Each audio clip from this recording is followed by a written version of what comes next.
Alright, there was something I had forgotten in the previous Subnautica, which I will touch up on now. We are in the Lost River, but before anything else, let us go to the Degassi's voice logs because I did not play those in the actual footage. Sorry. So where we left off was deeper, and that was them proposing they go deeper than the 200-meter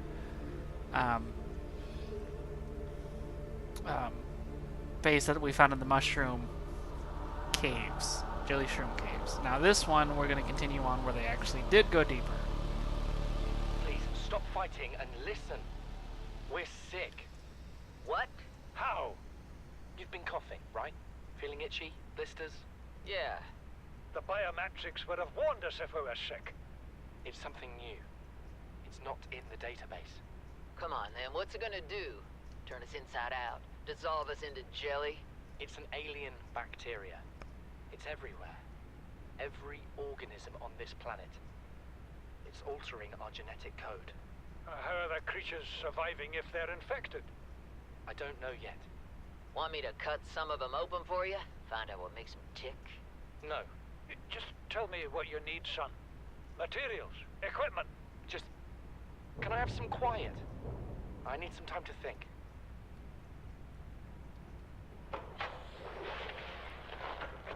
Margaret, Maida has boarded the habitat. What are you so happy about, Maida?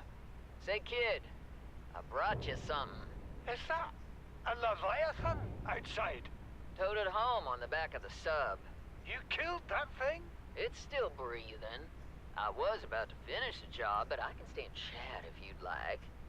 No? Then make yourself useful and pass me that hardened blade. Are you out of your mind? You brought that thing here? What if it's not as dead as it looks? What if others come? You prefer it got curious and came of its own accord, or got messed up and dragged here? When we get off this planet, I am going to drag you through every court in the damn Federation. I have had it with you, risking our lives. Oh, stow it, Chief. The kid can't kill this disease without fish to study. I'm just bringing him home. What? Tell her. Tell her I'm right. You're both wrong. Marguerite, I can't find out how they resist the bacteria if you slaughter them all. It ain't always they oblige in coming in alive. He means you're being reckless. Father, the outcome's no better if we hole up in here and don't go outside. That we have to find a middle way. There is no compromise. Not while she's on my sea base. Your sea base? I'm going outside. Bart, Torgal has disembarked the habitat. Bart, come in. It's dangerous. Damn it, boy. I know you can hear me. Chief. Chief, get off the radio and put on your helmet. What? Brace!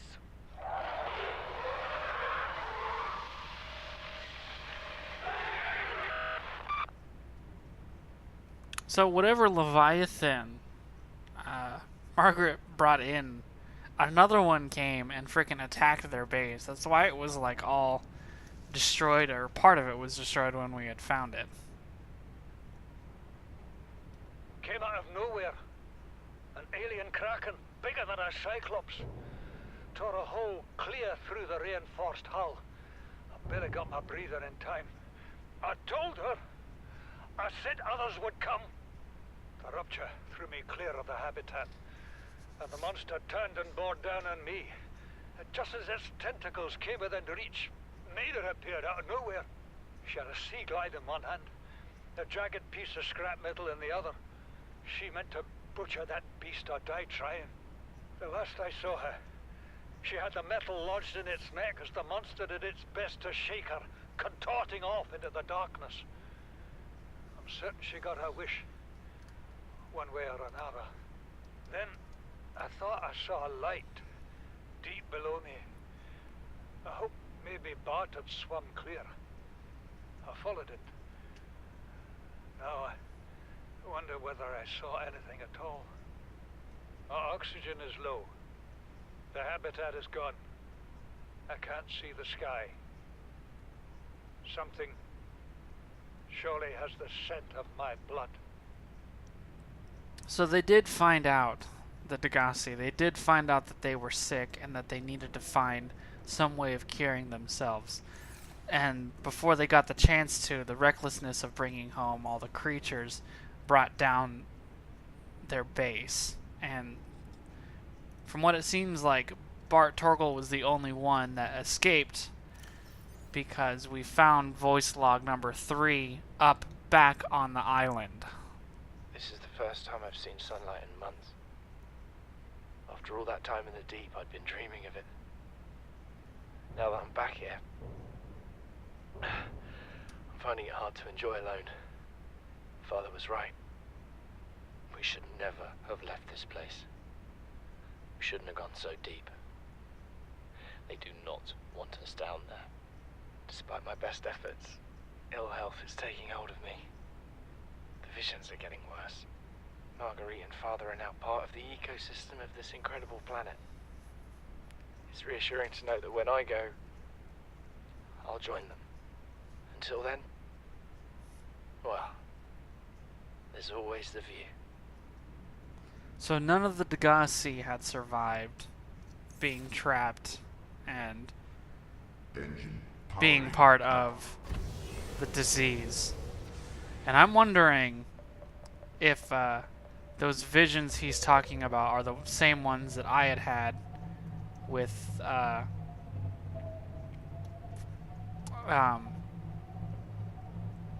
what's it called? The other Leviathan. What the hell is it called? The Sea Emperor Leviathan. Alright, so over here is actually some sort of other fossilized Leviathan, but it's like the skeleton was being studied because we have all this precursor technology set up around it. And like, look, this thing is like just as big, if not bigger, than the Cyclops. So what I want to do is actually go in this entrance over here and see what's inside this area. And I think all I need is a purple tablet. And oh, I need the orange one. Good thing I grabbed it.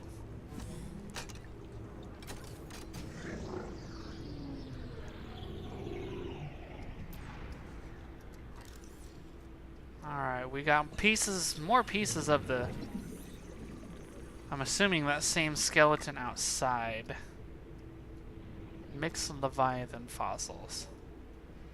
But actually, this is where you can get another cuttlefish. Look at his little face! You can't say that little guy's cute. And then there's also more ion cubes in here, which you can use to make more of the tablets, I think. I'm not 100% about the orange one, but I know you can use them to make the purple tablet. I mean, look at this thing. The Cyclops could easily fit in here. Almost. Pretty damn close, anyway. Like, seriously, look at the difference in that. It's scary. Skeleton of a million-year-old armored carnivore.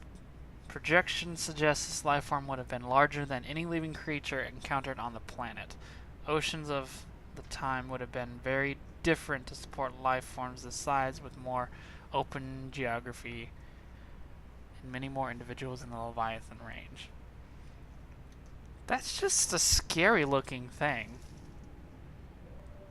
So I don't think we'll need another orange tablet, but let us make our way back out of here and go further down into the Lost River.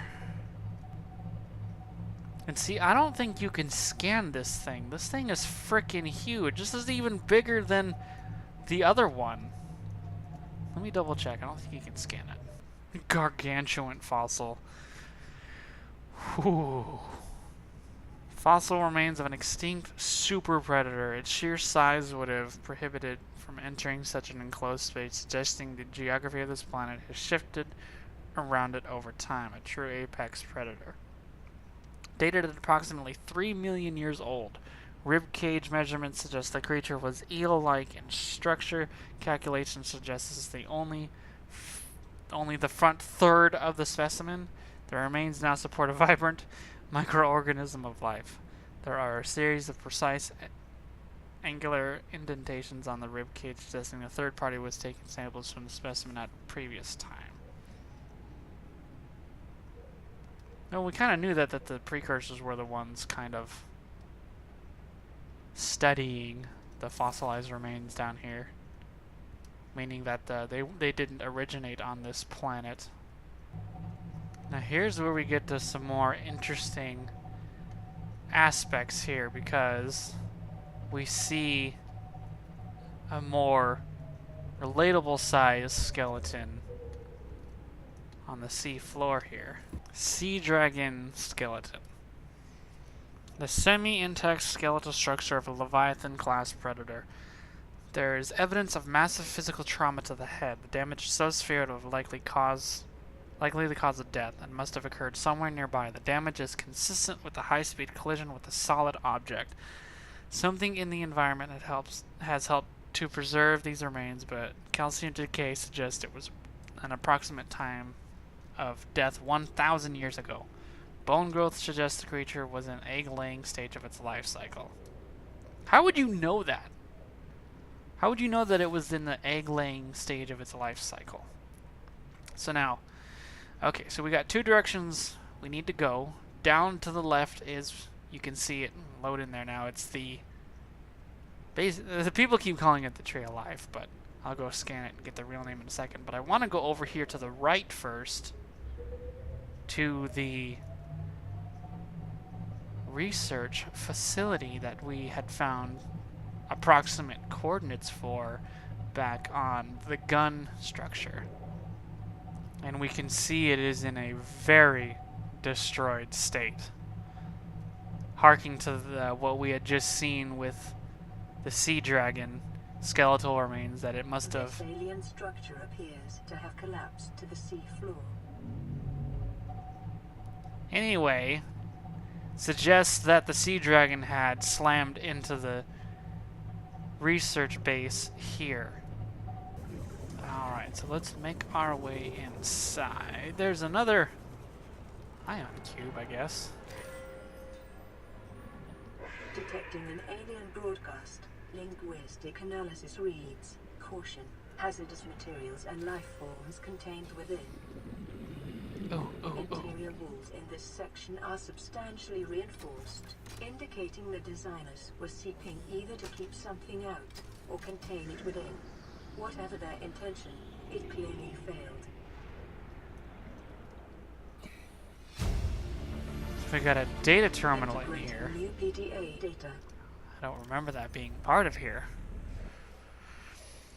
Small herbivore gamma, Leviathan embryos, adult specimen too large to study in containment. Egg specimen acquired from nesting site embryos show no signs of immunity. Death commonly occurs within 3 weeks. Small sample of egg has been retained for continued high priority research on Leviathan hatching mechanism. So that was what it was crashing into for us, because they were taking the frickin' eggs. This Leviathan species has been assigned designator Sea Emperor. Bone samples from Emperor specimens indicate some potential of Karar immunity. Single specimen captured for study at purpose-built containment facility. Construction and volcanic region depth 1,400 kilometers. While it is unlikely that the Emperor specimen is still contained within the facility described, it may be possible to acquire further data there on the aliens' attempt to develop a vaccine. So this is our first sign of hope that we can actually cure ourselves and be able to disable the gun so we can leave this planet. So this is definitely the research facility here. Can we scan this? Yeah, we can. Sea dragon egg. A large egg is held in hermetically sealed environment and has been chemically sterilized without the means at the facility to house a fully grown sea dragon specimen. It is possible The aliens sought to study instead the egg-laying and incubation process. To what end does it? We already know! To find the cure. Silly. So we can see they have all these specimens lined up and seem to be somewhat intact still. Oh, there it is. Ion cubes. Another data bank. Integrating new PDA data. Leviathan detected at facility perimeter closing at high speed. Exterior ankle cables impacted with massive force. Exterior anchor system buckling. Facility sinking. Collision with seafloor. Breaches detected in containment unit 7. Immediate specimen destruction protocol initiated. 314 specimens destroyed. 1 specimen unaccounted for. Evacuating staff to off-site sanctuaries. Planetary quarantine protocol initiated. Infected individuals may not leave the planet. Vast predator house within artificial habitat. Environment constructed to house the specimens suggests it was kept alive in containment for research purposes for months or even years. Organic matter indicates the habitat once supported extensive plant life, though it has since decayed. When the facility collapsed, the specimen was either left to die or killed on the spot. While it shares some skeletal traits with the biter and sand shark, including its distinctive double eye sockets, this fossilized specimen is significantly larger and features unusual forearms rarely seen in aquatic species. This species has unlikely gone extinct in the past 1,000 years, and its evolutionary relatives have evolved almost beyond recognition. So yeah, it does have like weird little hands. But like if biters like this still existed, this would be frickin' annoying to deal with, like, so much. Residual biological evidence suggests indigenous life forms were brought to this location and subjected to intensive study. Now we get some of the truth behind the warpers. I mean, look at this thing. That's the conveyor belt to build them. Like, all the parts of them are just, like, scattered about. Data pertaining to the bacterium is being downloaded. Caution. Detecting atypical fluctuations in blood plasma proteins. A self-scan is strongly advised. Self-scan complete. Bacterial infection has spread to the skin and pulmonary system. Medical report recorded to data bank. It is imperative you find a way to neutralize the infection.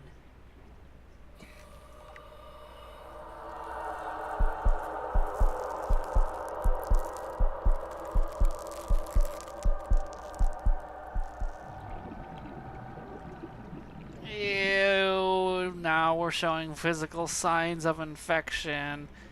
I'm gonna put my gloves back on now so we don't have to see that. You have been infected with a previously unknown waterborne bacterium and is currently multiplying in your bloodstream.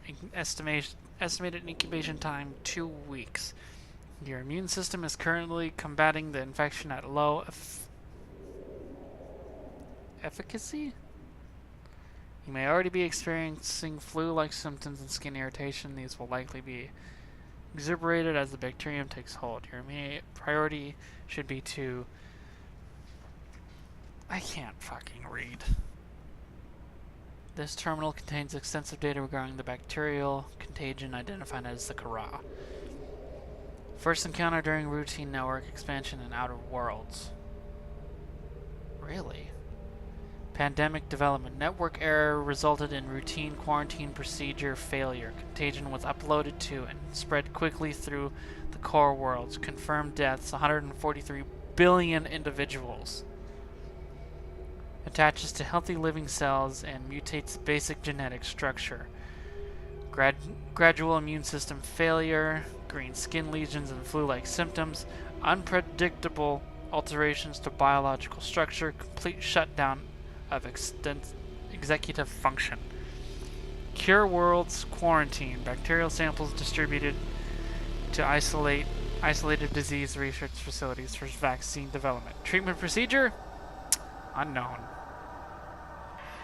So here's where we get to the truth of the warpers. This life form shows signs of heavy genetic modification and extensive medical grafting. Its digestive and pulmonary systems have been replaced by an onboard battery receiving energy directly from the main grid and distributing it around the body. Miniaturized phase technology has been implanted beneath the skin and is triggered by the central nervous system, allowing the construct to teleport at will. The brain and central nervous system have been digitally augmented with advanced processing power and remote communication. Programmable hunter/killer void. The organic parts on display contain DNA from dozens of different organisms, likely originating off-world. They are in varying states of augmentation with advanced technologies. This production line setup suggests these self-warping constructs were built, maintained, and deployed by the aliens that designed this facility. So, that is really most of what the warpers are. They're part of the containment and regulation, in a sense, of the Karar bacteria. And we can see some of the life forms are infected as well still too. We've seen them throughout, but we never had a way of knowing what was really wrong with them other than do not consume the flesh of infected fish. Alright, so we're getting to a very, very pretty place.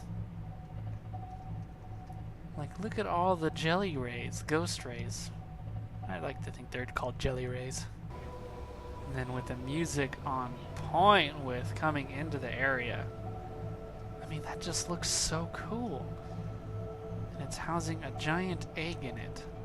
Or at least what we can guess is an egg. A vast tree encountered in a deep cove, and the only one of its kind encountered on this planet. The tree is surrounded by rays gazing on its pink outer leaves. The hard, fast-growing bark covers the outside of the tree. Minuscule organisms inhabit the notches of the surface. Ghost Leviathan egg. The tree branches are wrapped around a number of maturing eggs belonging to the species designated Ghost Leviathan. Oh, so it's Ghost Leviathan eggs on that. This tree appears to be an ancient nesting ground. The eggs were laid when the tree was young, and now the branches protect and grow with them as they await the right conditions to hatch. Cove tree. Yeah, a lot of people that I've seen go through here call it the tree of life. But I mean, in a sense, it kind of is. Alright, so down underneath is where we have to go for the lava zone. That is where we are looking for the containment facility holding the Sea Emperor Leviathan. Alright, so what I'm actually going to do is make a second base right here on the edge before we go down into the lava zone. Alright, so here's the mini base setup. I got the moon pool, I got the scanner room so I can try to find any materials I may or may not need.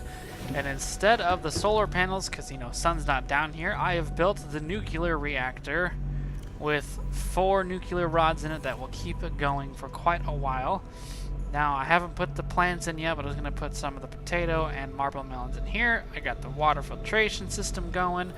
The scanner room is fully upgraded, and we can see where we are at. So we were going to go down, and you can kind of see where the path goes. We're going to have to go to the right, and hopefully that'll loop us around, and you can kind of see the big square structure down where we need to go. So that is not too much farther down. Now, unfortunately, I have forgotten that, if you notice, we're at 912 meters here. I do not have the depth module for the prawn suit yet.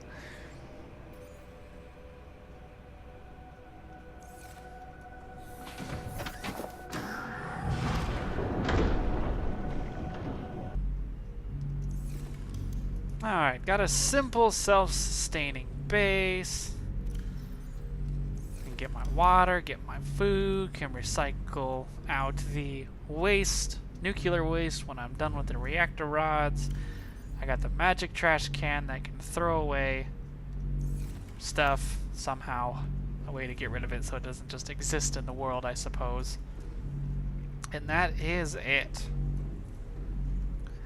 So we explored enough, got a secondary base set up to recharge and regather and refresh. The next one, we will go see the active lava zone and see what the giant containment facility holds for us. And I'll see you then.